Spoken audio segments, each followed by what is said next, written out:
बेटे, राणा जिंदा है। तो भाग जा, वो तुम्हें मार डालेगा। भाग जा बेटा, भाग जा। मकरंद कहाँ है? मकरंद लगता है वो बच के भाग गया। उसकी टांग में गोली लगती मैंने देखी। मगर तू भाग जा बेटा, लाना तुम्हें मार डालेगा। मैं जाती हूँ, एम्बुलेंस लेकर आती हूँ, आपको ले जाती हूँ मैं हॉस्पिटल। नहीं बेटा, नहीं। लगता है बेटा मेरे जाने का वक्त आ गया है। अब मैं जाना चाहता हूं बेटा। मेरे माँ बाप,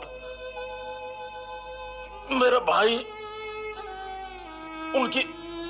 उनकी बाहें मुझे पुकार रही है बेटा। मेरी जाने की इच्छा हो रही है बेटा। मैं कितना बड़ा हूं, इतना बड़ा होने के बावजूद भी मां की गोद में सर रख के सोने को मन कर रहा है। मन कर रहा है।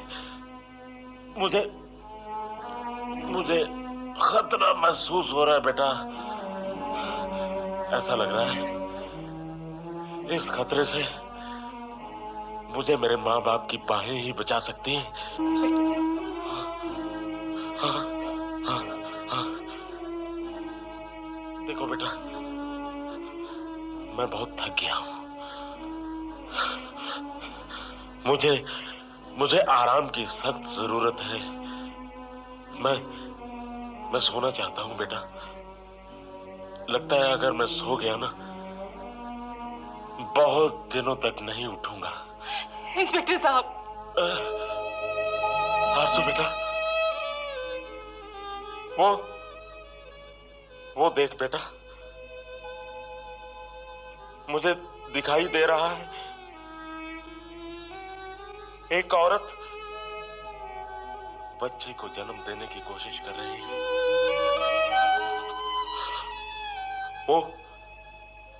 वो बुला रही है मुझे।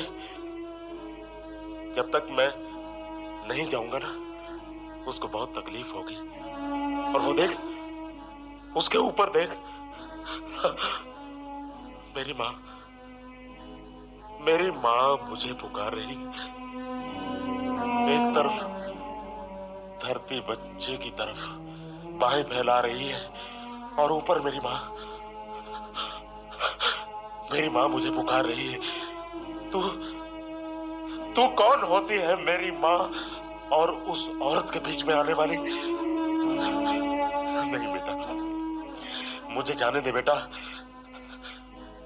अगर तू मुझे ऐसे रोकेगी ना, तो मुझे मरने में बहुत तकलीफ होगी। बेटा, ये तेरी ताकत का इम्तिहान है। मुझे चैन से मरने दे बेटा। हाँ, हाँ।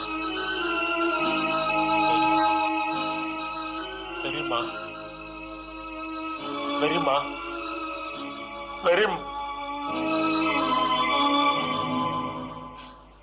नहीं इंस्पेक्टर साहब,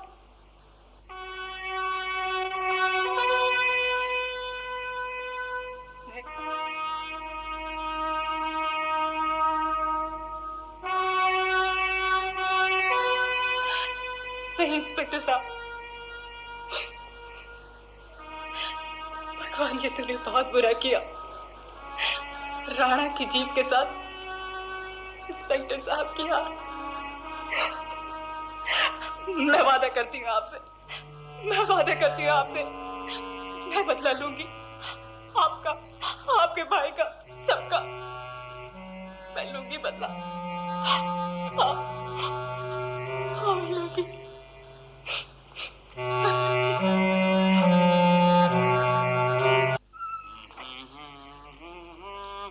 अरे बाबा, कहाँ चला गया वो ट्रंक? यही है। किधर गई वो शर्ट किधर है? ये क्या है? अरे यार, ये तो कोई गौन लगता है, गौन। इसको पहन के जोड़ के हवा चलेगा तो वो तो गौन विद द विंड हो जाएगा। अरे देवयानी, तू यहाँ बैठी है, बाहर चलता है अड़ी हड़छड़। सब लोग सोच रहे हैं पता नहीं देवयानी आई थी, चली गई तो कहाँ चली गई है? डैनी आज मेरा रिहर्सल करने का मूड नहीं कर रहा, मैं यहीं पर ठीक हूँ। ठीक तो अपने घर पे भी थी, फिर यहाँ पर काहे को आई? घर की चारदीवारी में मेरा दम घुट रहा था, मैं बोर हो रही थी तो सोचा कि यहीं आ जाऊँ। अच्छा एक बात बता, जब भी अपने आप से बोर होएंगी फिर कहाँ जाएंगी? पता नहीं। अरे यार देवयानी, तेरी ऐसी बातें मेरे को डिप्रेस करती है यार। तेरे को प्रॉब्लम क्या है, तकलीफ क्या है तेरे को? तू बोल मेरे को, तेरे अंदर जो भी है ना उसको उगल दे। देखो डैनी, तुम अच्छी तरह जानते हो कि बात दरअसल क्या है। क्या? डैनी तुम कमाल करते हो यार, वहां सब तुम्हारा इंतजार कर रहे हैं और तुम यहाँ फंसे हो। हाय देवयानी, तुम यहाँ क्या कर रही हो? अब तुम भी अटक जाएगा, क्योंकि यही सवाल करके मैं भी अटक गया। बिल्कुल नहीं, मुझे अपना वक्त बर्बाद करने का कोई शौक नहीं है और मैं जानता हूँ ये क्या कर रही है। ये जो है ना, ये अपने स्टूपिड आइडिया सोच सोच के बोर हो चुकी है। अब चाहती है कि हम सब इसको तसल्ली दें, हमदर्दी रहता है इससे। Mind your own business. You mind yours. लोगों की उल्टी सीधी बातें सुनकर उसका बिलीव कर लेती हो और अपने साथ साथ तारा को भी दुखी करती हो।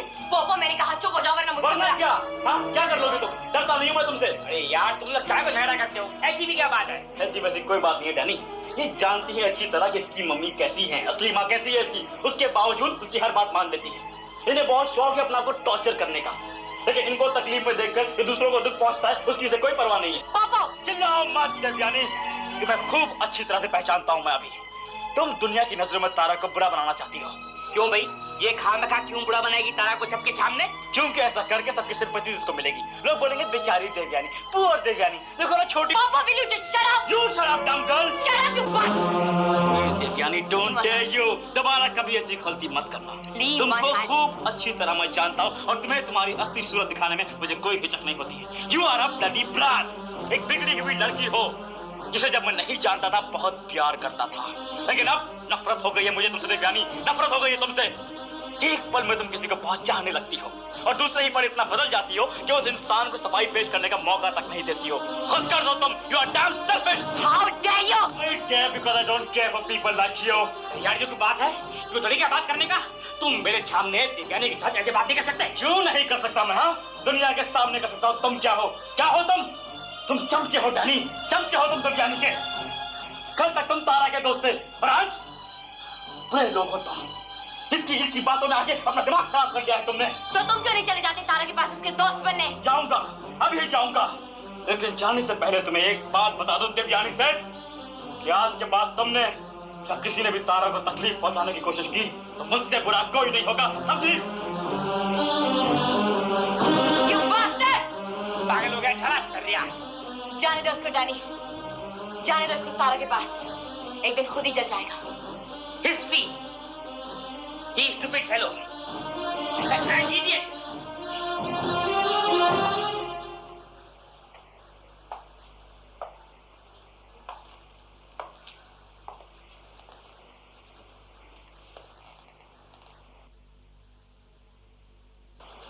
बड़े पापा। तारा बेटी, नाइस यू हैव कम। तुम्हारे फोन के बाद मुझे तुम्हारी बहुत फिक्र हो रही थी। फिक्र? मैं जिस काम से आपके पास आई हूँ बड़े पापा, उसके हो जाने के बाद आपसे मेरी फिक्र दूर भाग जाएगी। आपको मेरे बारे में सोचना तक नहीं पड़ेगा। ऐसा कैसे हो सकता है बेटा कि मैं तुम्हारे बारे में ना सोचूं, तुम्हारी फिक्र ना करूं? तो मैं भूल नहीं सकता ना। तुम आओ आओ ना आओ ना आओ, लेकिन मुझे तुम्हारे बारे में सब पता रहता है। मुझे मालूम है। आओ। हाँ बोलो, क्या प्रॉब्लम है?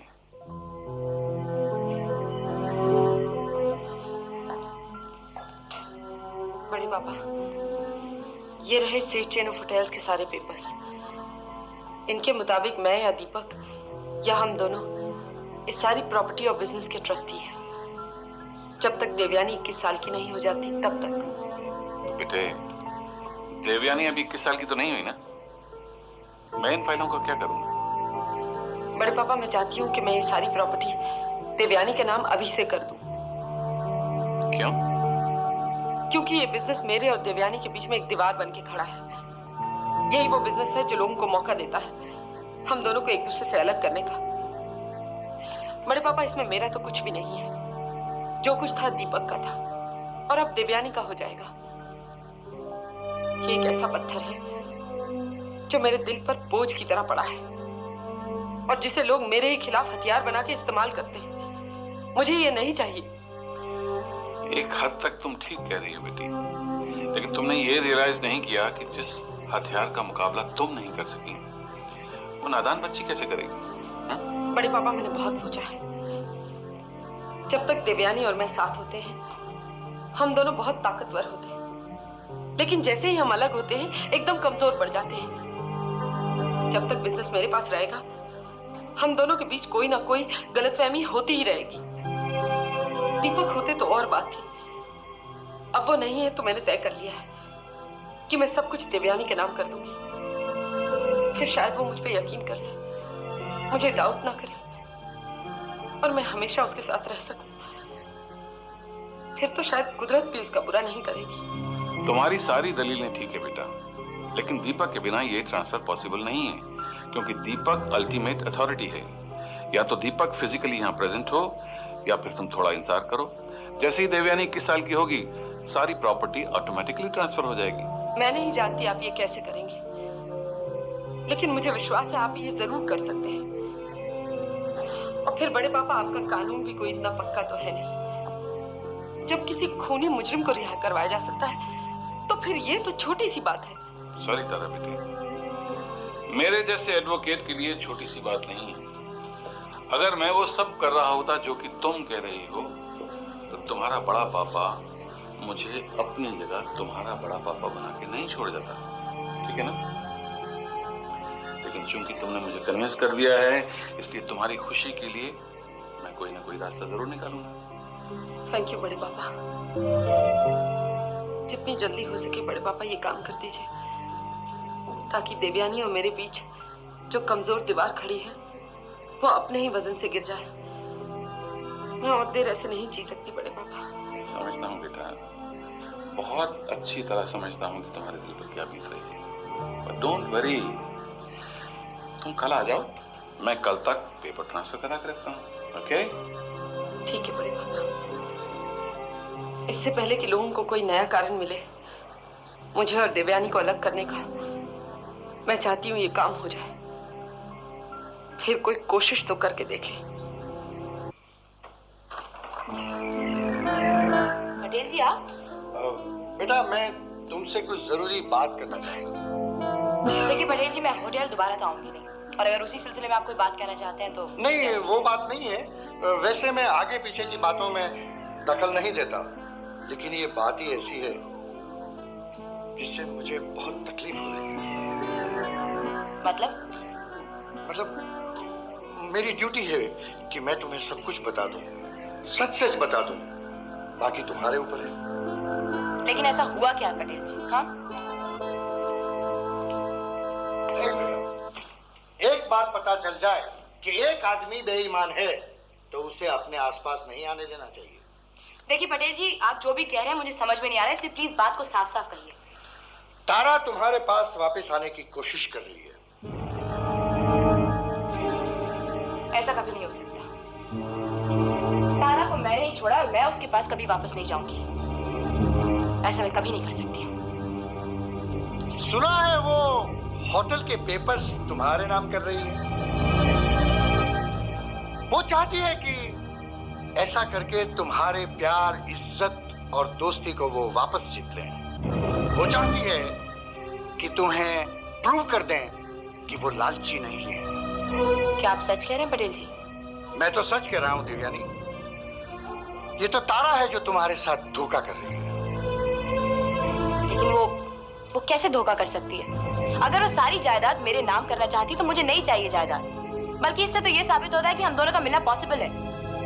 नहीं बेटा, वो जायदाद भले तुम्हारे नाम कर दे, बैंक अकाउंट्स वही ऑपरेट करेगी। ये तो उसकी प्लानिंग है, सिर्फ तुम्हारी आंखों पे पर्दा डालने की एक तरकीब है। ये सब आप कैसे जानते हैं पटेल जी? देख बेटा, मुझे जो कुछ मालूम है, अगर सब कुछ तुम्हें बता दूंगा तो शायद तुम तारा की शक्ल पर तेजाब फेंक दो। तारा ने तुम्हारे साथ अच्छा नहीं किया है, वो तुम्हारा बुरा चाहती है। मैं करूंगी तो क्या करूं पटेल जी? तुमने जो कुछ किया है सही किया है। सब कुछ छोड़ दे बेटा। तारा ने तुम्हारे बाप को डुबाया है, तुम्हारे साथ भी वही करेगी।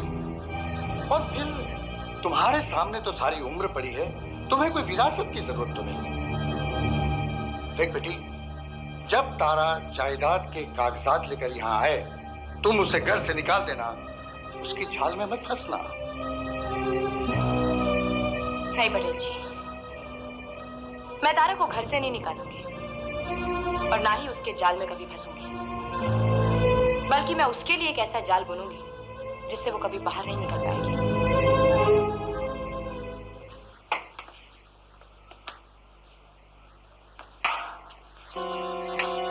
मुझे लगता है तुम्हें यहाँ से कहीं भाग कर निकल जाना चाहिए, क्योंकि कुछ लोग यहीं आसपास तुम्हें ढूंढ रहे हैं। क्या कोई आया था क्या? हाँ, अभी अभी एक आदमी तुम्हें पूछता हुआ यहाँ आया था और कह रहा था कि कोई पेशेंट बुलेट बाउंड वाला यहाँ तो नहीं है, और वो तुम्हारा ही नाम ले रहा था। लेकिन नीलेश, लेकिन कुछ नहीं। इससे पहले कि गुंडे हमारे स्टाफ के किसी आदमी को खरीद लें, तुम यहाँ से भाग जाओ। वैसे इन्फॉर्मेशन तो उन्हें जरूर मिल गई होगी, वरना धारावी की इतनी बीच की गली में वो तुम्हें ढूंढते हुए यहाँ ना आते। मकरन, अगर तुम्हें भी कुछ हो गया तो हमारी ऑर्गेनाइजेशन तो खत्म हो जाएगी। आरजू बेचारी उन दरिंदों के बीच में बिल्कुल अकेली रह जाएगी। क्या करता हूँ नीलेश? मुझे लगता है कि अब मुझे किसी भी ट्रेन को पकड़कर बॉम्बे से फौरन कहीं दूर चला जाना चाहिए। ठीक है, इस बैग में कुछ जरूरी कागजात हैं जो तुम्हारे बहुत काम आएंगे और खोने नहीं चाहिए। इसमें कुछ पैसे भी हैं और एक जोड़ी तुम्हारे लिए कपड़ा भी।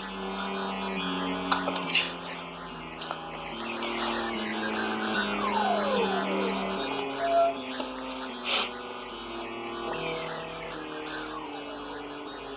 Thank you very much Nilesh. अगर तुम नहीं होती तो पता नहीं मेरा क्या होता। Thank you very much.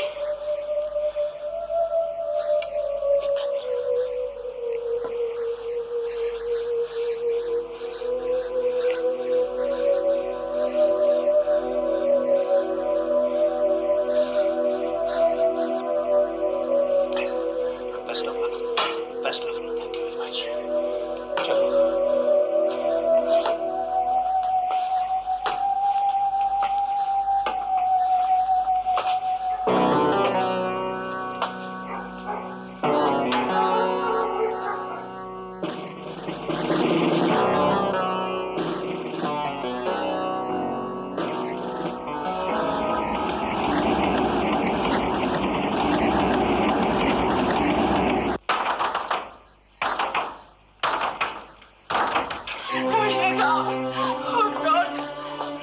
आरजू, तुम ठीक तो हो?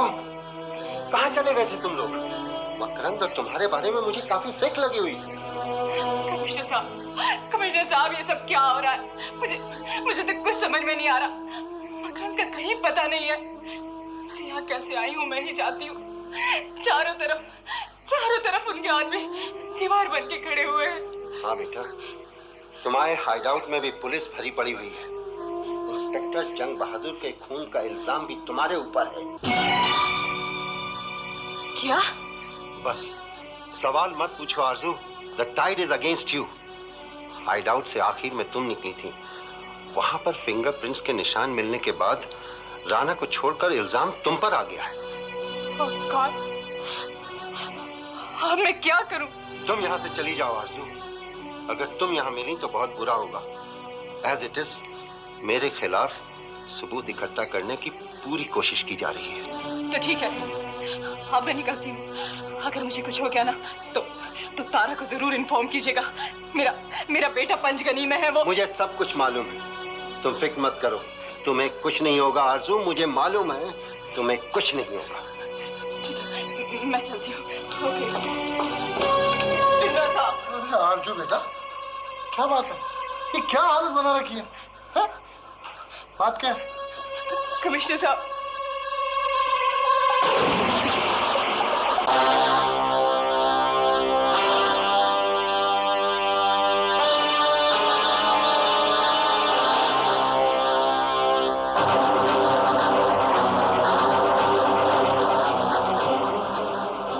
तुम यहाँ से चली जाओ। ए बेटा, अरे हुआ क्या बता ना। तेरे चेहरे को तो देख के लग रहा है जैसे तुम मौत को देख के आ रही है। मैंने कहा ना आरजू, यहाँ से चली जाओ। बिंद्रा साहब, अरे लेकिन बात क्या, ये तो बताओ तुम्हें। आरजू, I say, get out!